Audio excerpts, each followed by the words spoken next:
Mais la conscience véritable est venue à la lecture du livre de Morvan-Lebès, Comment peut-on être breton? Et là, ça a été une révélation. Et d'ailleurs, pour la petite histoire, j'ai été tellement emballée par son livre, c'est que j'avais découpé les couvertures de son livre et je les avais collées sur ma deux chevaux. Et je circulais à Paris avec les couvertures de Morvan-Lebès que sur ma deux chevaux. C'était une manière de montrer aux Parisiens que la Bretagne était là et qu'elle se montrait. Je voyais les gens regarder avec une certaine stupeur, je dois dire. Daniel se caractérise pour moi par, je dirais, son excès. Et son excès, c'est l'excès de l'amour pour la Bretagne. Et c'est un excès qui me paraît tout à fait débordant et surtout communicatif. Je pense que quand Daniel est née, elle pleurait en breton. Je suis née dans une petite commune au pied des montagnes noires, Santos-Kischen-Goézek, c'est-à-dire Saint-Ouen, près de Goézek. Tout était breton, tout le monde parlait breton. Bref, je baignais dans une ambiance bretonne, mais je n'en étais pas consciente.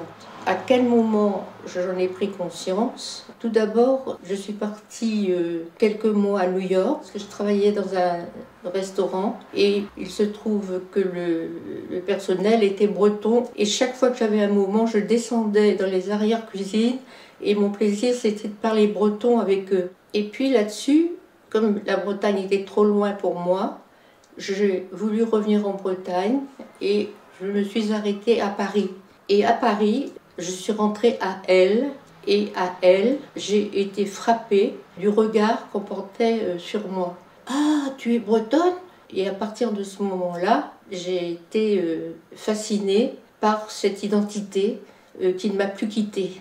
Cette identité, je me suis rendu compte qu'elle avait été complètement bafouée, annulée, interdite, et j'ai découvert avec stupeur que même les enfants avaient été interdits à une certaine époque de parler breton. D'ailleurs, je voudrais vous lire un petit poème qui est une chanson de Théodore Vautret. « Enfants qui revenez de classe, vos petits sabots à la main, ne parlez breton qu'à voix basse, car votre langue maternelle, celle qu'on disait éternelle, vient d'être condamnée à mort. » Ça m'a mis dans une rage folle. J'ai commencé à manifester et chaque fois que je pouvais parler de la Bretagne, évidemment, je parlais de la Bretagne, de sa culture, de sa langue, de son histoire. Parce que aussi, on n'a pas seulement interdit la langue, on a interdit aussi l'histoire. Me voilà à nouveau en Bretagne et là, à nouveau, la chance me sourit, mais ça n'était pas toujours facile dans la mesure où FR3 est connu pour ne pas être très sensible aux langues régionales. On n'a qu'une image folklorique et touristique de la Bretagne, et non pas économique. Et notre cher Daniel Soisic, effectivement, n'a pas fait que rêver à cela. Elle a mis en place, je dirais, des outils tout à fait remarquables et qui, à mon avis, sont tout à fait porteurs d'avenir. C'est des graines qu'elle a semées. Et je vous donnerai comme exemple Badine Braise.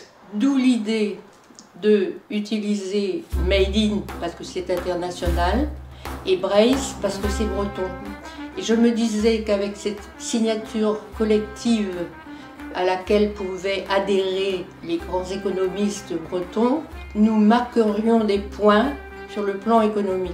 J'ai réussi à faire une réunion à Guarec en octobre 84, à rassembler une vingtaine de chefs d'entreprise, dont Alexis Gourvenec, Brittany Ferry, Briter, Xavier Leclerc. Tout le monde a adhéré à ce projet. Quel que soit ce qu'elle envisage, ce qu'elle imagine, les obstacles ou pas qu'il va y avoir, il y a un but. Et le combat va être mené, l'engagement va être entier. Et cela est tout à fait exceptionnel pour quelqu'un qui était seul et qui était capable de promouvoir quelque chose d'extrêmement concret. J'avais convaincu aussi des figures extraordinaires pour moi. Il y avait comme président d'honneur Éric Tabarly, Bernard Hinault, Patrick Morvan et Jean-Loup Chrétien. Bretagne Prospective a montré qu'en 10 ans, on est passé de 200 références Brace à 800 références Brace. Aujourd'hui, tout le monde pratiquement sait ce que ça veut dire Brace. Made in Brace donne une couleur à la fois régionale, nationale, mais aussi internationale. Un peu comme Made in Scotland. Voilà mon ambition. Et puis, dans les années 99, l'idée m'est venue de ce que j'ai appelé Celtia. C'est un concept de décoration contemporaine bretonne pour les hôtels de Bretagne. Pour créer des hôtels qui aient une particularité, j'ai réussi à convaincre 6 hôteliers. Je veux toujours que la Bretagne se fasse remarquer par sa richesse, son identité et sa créativité.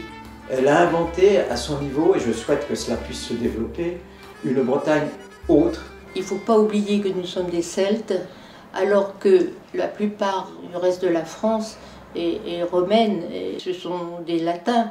Par cette origine celtique, nous avons une manière d'être, de penser, de rêver, de créer, qui n'a rien à voir avec ce qui se passe dans le reste de la France. Vous êtes contente de ce collier de l'Hermine? Je suis contente, bien sûr. C'est une reconnaissance du travail accompli pendant 40 ans.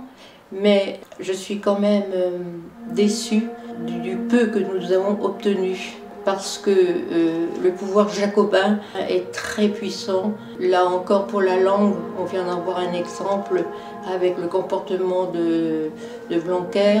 C'est quand même assez affreux. Quelle est la personnalité qu'elle a réussi à convaincre et qui vous a marqué le plus? J'avais envie de dire moi. Elle m'a ouvert les yeux, elle m'a dit « mais tu es bretonne, j'ai plein de choses à t'apporter ». Et ça en a fini quand même que j'ai une fille Maïwen qui a 9 ans et qui a 10 wand. Merci Daniel, merci Daniel. Tema Daniel, Gouremenu évite le collier de l'Hermine. Kenavo, à Poku Brasdit, Maïwen.